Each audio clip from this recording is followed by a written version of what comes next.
Okay, welcome to Psych 5173, Professional Orientation and Ethics. I'm Kathy Roaring. I am the instructor for this course. Let's get started with the syllabus. So this is available for you on Blackboard, and we will do a quick tour of Blackboard here in a second, but top here you see the books that you need. You will need both of these, and I will say that it is really important to get these books and then keep them because you will be facing ethical issues kind of forever and always once you are a counselor. And so this is a book that will be hopefully really beneficial to you in the future. I won't read all of this to you, but you're welcome to familiarize yourself with the course description and course objectives. This is an online course, so every week we will have assignments to do online. I will go through each of these so you kind of know what I'm talking about, but the videos will be posted every week as well to just kind of walk you through the material covered that week. So your course is broken down into these points right here, and attendance will be calculated by watching the Zoom videos. I will do statistics tracking on the Zoom videos so that I can see who's watched them. You'll have 5 case analysis assignments, 6 quizzes, and 10 discussions, and then, 7 discussions, and then midterm and a final. The quizzes will be posted every week, and they are pretty short and are either true, false, or multiple choice. Shouldn't take you more than about 10 minutes.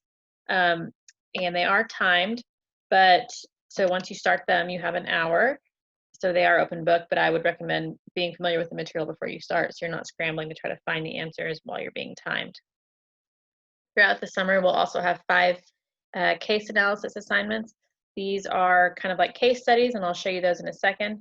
Every week, you will also have discussions. These discussions need to be twofold, your post and then a response to someone else.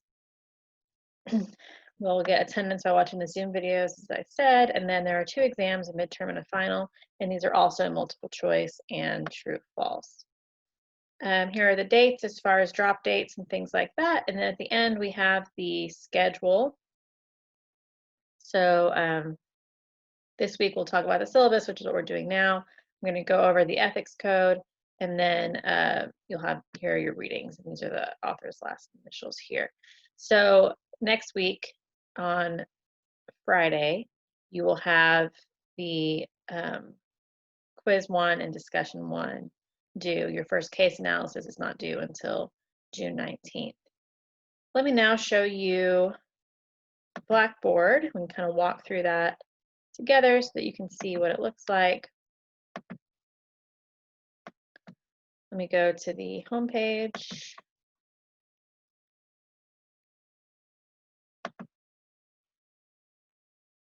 Okay, so this should be a, oops, sorry, let me get to student view here. Okay, this should be about what you see on your start page. You've got the syllabus, which we just walked through. The ethics code for both the APA and the ACA are posted here, as well as mental health law for the state of Oklahoma. For those of you who are LPC candidates or will be eventually, the ACA ethics code is most likely what you will be referring to. In this course, we also cover the APA ethics code because we have students who are in sports psychology and school psychology, and APA is just a little bit more broad. There is nothing in the ACA Code of Ethics that is not in the APA Code of Ethics except for technology, which we will spend a class talking about. So while the numbers might be different, confidentiality might be standard 2 in one and standard 4 in the other, the tenets are the same, and so they're both here for you. You're welcome to compare on your own time, but I will just be going over the basic concepts that are present in both of those ethics codes. On the left here on Blackboard, you will see the quizzes, case analyses, midterm, final. The PowerPoints and videos will be posted here, and also this is where you will post your discussions. So let's talk about the case analysis. Again, the first one is not due until the 19th, but just so you can kind of see what they look like. When you click on this tab, you will see an example which has been posted for you that walks through the assignment and exactly how you will do yours. So every case analysis asks you to answer about 9 different questions regarding the case study. So here is an example ethical dilemma up here at the top, And then here are the 9 components of the assignment that you will answer. So you'll answer number 1, what's the situation? 2, who will be affected? 3, the relevant ethical guidelines. 4, laws and regulations. 5, how you feel about it, your personal feelings. Number 6, how you would obtain consultation. Number 7, how you would maybe think through the different courses of action that you could take in response to this dilemma. And then number 8 is how the possible outcomes would go, who would be affected if you chose one of the alternative courses of action. And then 9, what did you decide to do? So if you look at Blackboard here, you see the first case analysis is up for you. So you would read through this. And then what I would do if I were you is just click on this ethical decision-making model link. It is just a Word document that has those 9 steps. And I would just type in my answers underneath it. That way you're not having to copy paste anything. And we'll talk about that more as we get a little bit closer, but I just wanted to show you what that assignment looks like. So next Friday, you will have your first quiz and discussion due. Quizzes and discussions are both found here on the left. Okay, and then finally, let's talk about the preamble, what the beginning of these ethics codes looks like. So first of all, why, as a profession, why is it important that we study ethics? Well, there are a lot of reasons. The primary being that you as a counselor are hoping, or a school psychologist or a sports psychologist, you are hoping that this will be your job, and your job is of course tied to the financial aspect of the career, right? You will be getting paid for your work, and because there is a money transaction, there are rules that have to be followed. But also, it is important, very important, that you keep track of your own emotional health, your own emotional needs during this, and the ethics code helps guide you through that process. It also helps you to not impose your values on your clients, and we'll talk about that a lot this semester. It helps you to, or helps clinicians to be accountable as far as using techniques that are the most beneficial for the client, even if the counselor is less familiar. It's important to think about things like self-care and conflicts of interest. And then ultimately, the job of the ethics code is to protect the community at large, including your individual client and the counselor. So the ACA Code of Ethics was updated in 2014. The main version, or the main update to this version, is that they included rules, guidelines for technology and social media, which had not been present in 2005. Think about how much technology changed in those 10 years. So we will talk about that later in the semester. All righty, the preamble includes kind of an introduction, if you will, to how the ethics code is going to work and what the main overarching theories are of the ethics code. So first, it talks about professional values, how you enhance human development throughout the lifespan. That is a value of the counselor. How you honor diversity, how you promote social justice, how you safeguard the integrity of the counselor-client relationship, and how you practice in a competent and ethical manner. So those are the values that are present within the career field of counseling. Now, the 6 ethical principles that are the foundation for all of the rules we'll talk about this semester are autonomy, non-maleficence, beneficence, justice, fidelity, and veracity. And so we'll go through each of these individually.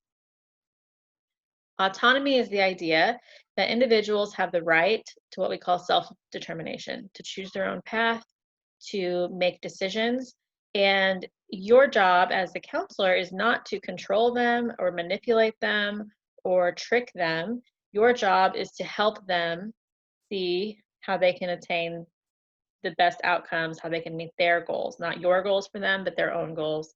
And sometimes that is difficult, and it does involve a lot of acceptance of their own values and their own culture.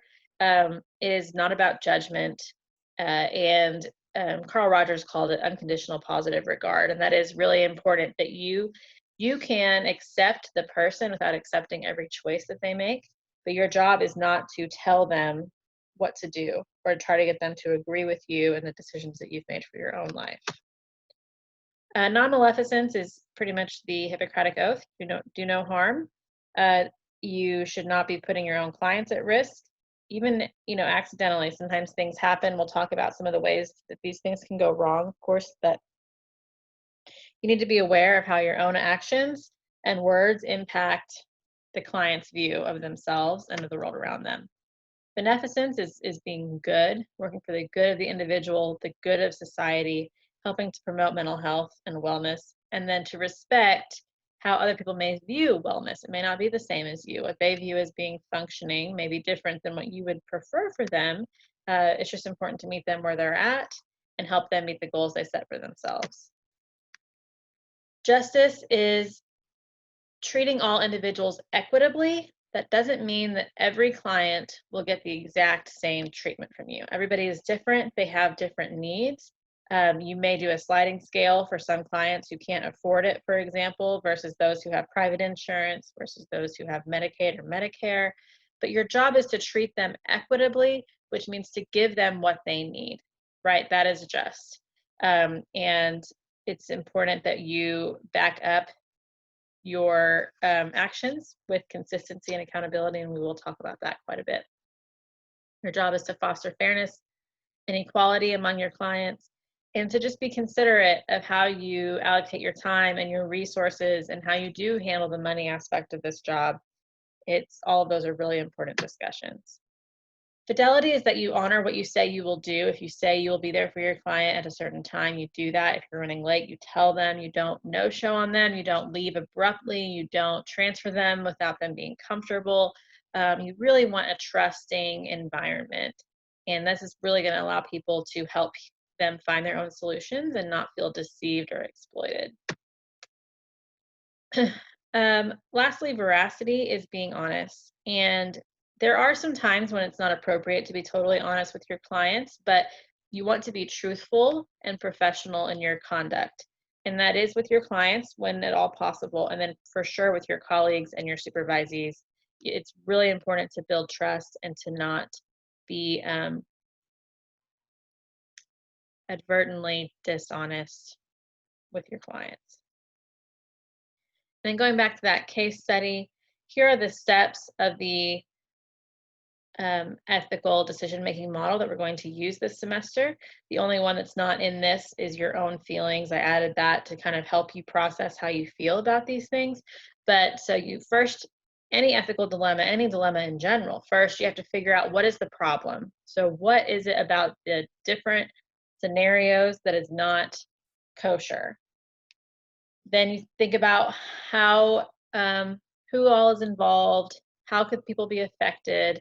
Then you go through what are the relevant ethical guidelines, which is why you really want to keep your books, because when you work in the future and you want to back yourself up for the choices that you made, if you can cite the ethics code, you're going to help yourself out.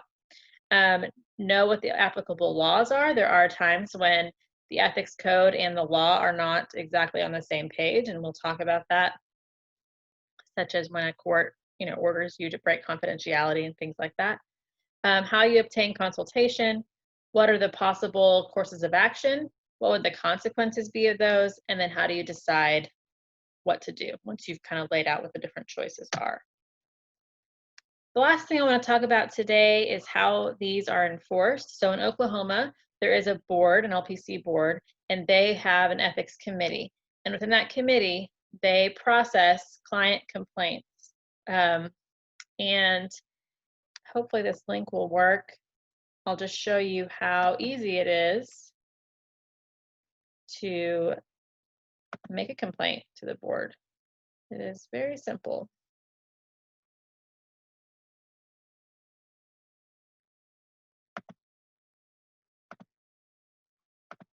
Okay, so this is the State Board of Behavioral Health, the LPC board. And it is very easy for a client to figure out how to file a complaint. It's right here on their website. There's a form they download.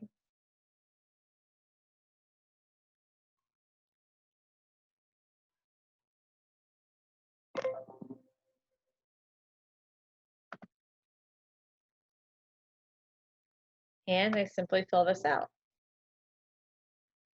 So their personal information, what is the relationship of the individual to the counselor, name of who received the counseling, who is the counselor, and then here's the complaint. And then these would go before the board. People lose their licenses. They lose their, there is a financial penalty. You know, you cannot practice for 6 months and you must pay $5,000 or something like that. So it is very serious. These are ethical complaints that are not illegal. So this is not things that you would necessarily go to civil court for or jail for. These are things that clients file against counselors for breaking the ethics code. And that's why this class is so important and why your textbooks hopefully will be a great resource to you in the future so that you can move forward as an ethical clinician. I've had students in class who have been in my class because they were assigned to retake ethics as part of their punishment from the ethics board. It's very serious. And if you click on the minutes from the behavioral health board, you can see all of the complaints that were brought before the board that previous month. And so not only do you have to defend yourself and possibly use your liability insurance to pay for an attorney to represent you, but you also then have your name in the minutes for everyone to read about what went wrong in regards to your practice. So it can be a very serious and scary process. So that's really all I wanted to cover for this first class. I will post another video. I will try to usually have them posted on Monday or Tuesday so that you can use them before your Friday due date. But I do encourage you to read before watching the video. The rest of the videos will be going through PowerPoints. And I encourage you to read first so that you can just listen to those PowerPoints and really kind of use it to cement the knowledge instead of trying to absorb everything all at once in those videos before you take the quiz. So I will post the videos on Monday or Tuesday. You will then have the video, accessible to you before the quiz is due on Friday. So next week, we will talk about standards 1 and 2, which is how we resolve ethical issues, how we establish competence, and you will have your first assignments due, which are the quiz and the first discussion.